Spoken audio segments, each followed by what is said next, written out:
નમસ્કાર મિત્રો, સ્વાગત છે તમારું એક નવા વિડીયોમાં। તો આજે આપણે બનાવીશું મકાઈના ભજીયા। તે માટે લીધો છે આપણે એક મકાઈનો કૂણો ડોડો। તેનામાંથી આ રીતે આપણે દાણા લઈશું, દાણાને અલગ કરી લઈશું। તમે ચક્કુથી પણ કરી શકો છો અને આ રીતે હાથેથી પણ કરી શકો છો।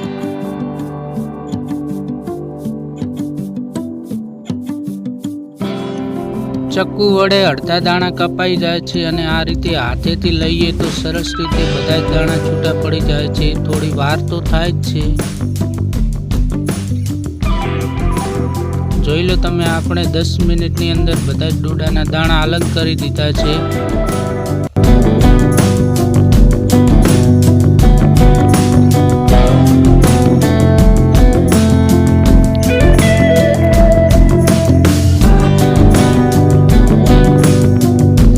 દાણાને આપણે આ રીતે એક બાજુ રાખીશું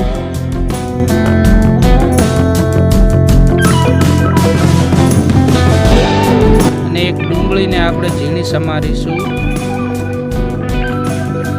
ઝીણી સમારવાની છે ડુંગળીને।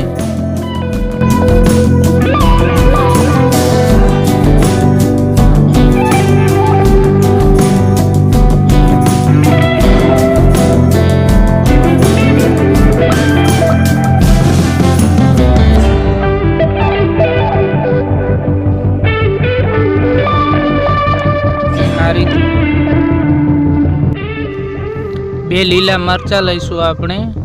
લીલા મરચાંને પણ ઝીણા સમારી દઈશું।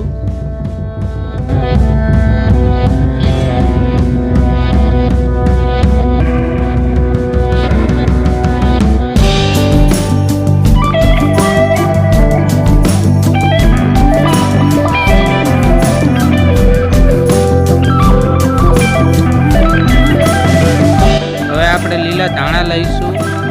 લીલા ધાણાને પણ આની અંદર સમારી દઈશું ઝીણા।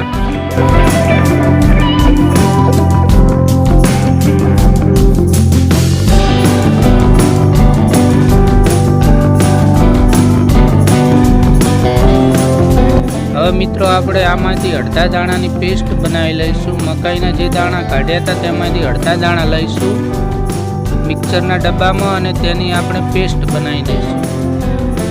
કંઈ નાખવાનું નથી, તે એકલા જ કરવાના છે પેસ્ટ। આ રીતે પેસ્ટ થઈ જાય, એક વાસણ લઈશું। તેમાં આપણે જે દાણા અડધા રાખ્યા હતા એ ડુંગળી, લીલા મરચું અને ધાણા હતા એ નાખીશું।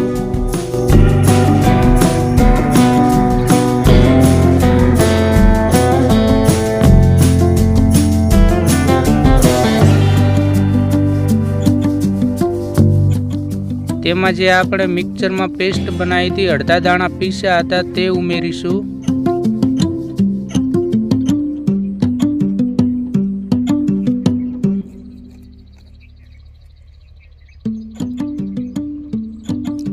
મીઠું નાખીશું, લાલ મરચું નાખીશું। સ્વાદ પ્રમાણે નાખવાનું છે લાલ મરચું, મીઠું।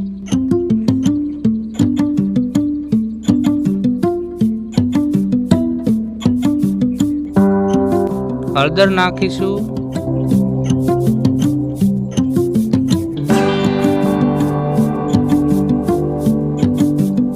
ધાણા જીરું પાવડર નાખીશું,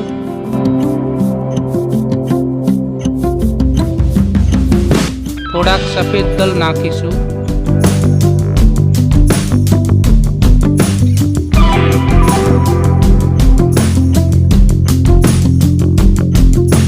અને 5 ચમચી બેસનનો લોટ નાખીશું। 5 ચમચી એટલે લગભગ 100 ગ્રામ જેટલો।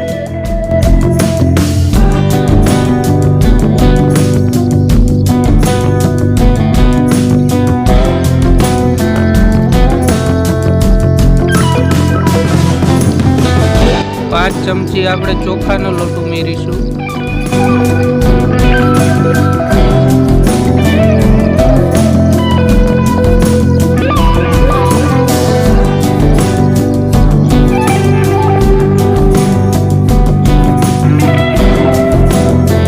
તેને આપણે હાથેથી મિક્સ કરી દઈશું। પહેલા પાણી એડ નથી કરવાનું, પહેલા હાથેથી બરોબર મિક્સ કરી દેવાનું.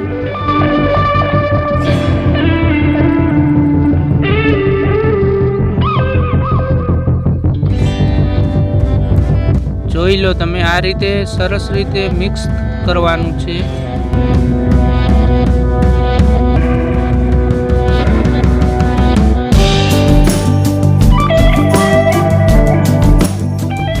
આવી રીતે આપણે મિક્સ કરવાનું છે.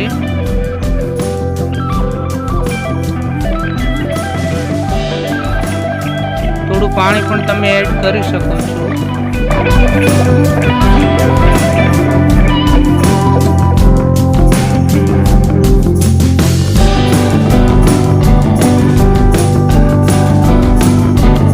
અને હવે આપણે એક બાજુ મૂકી દઈશું ઢાંકીને.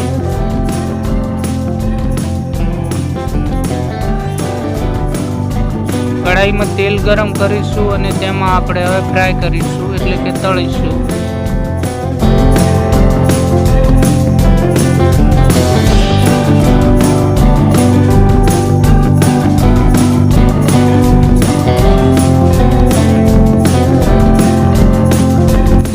આ રીતે આપણે અંદર મૂકીશું.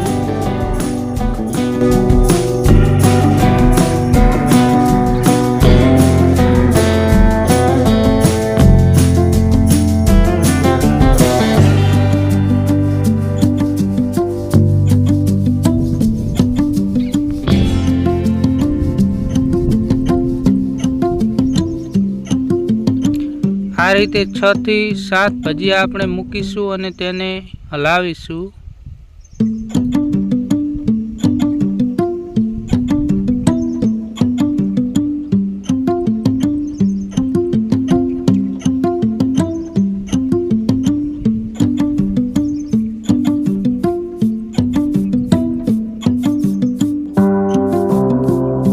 અને આવી રીતે આપણે બધા જ ભજીયાને તળી લઈશું.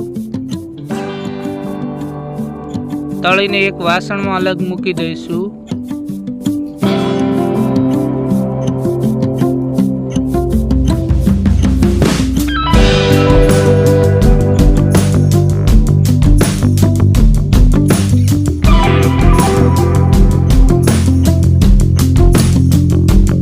અને હવે આપણે એક ડીશ બનાવીશું. ડીશમાં ભજીયા મૂકીશું.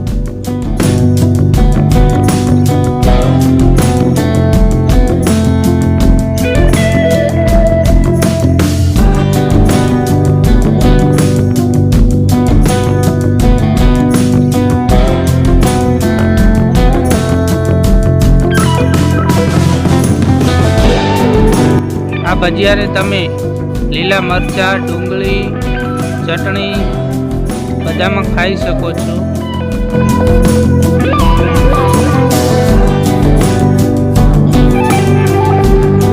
તો લો મિત્રો, આ ડીશ આપણી તૈયાર થઈ ગઈ છે. અને તમે મિત્રો કોમેન્ટ કરીને જણાવજો કે અમારી ડીશ કેવી બની છે.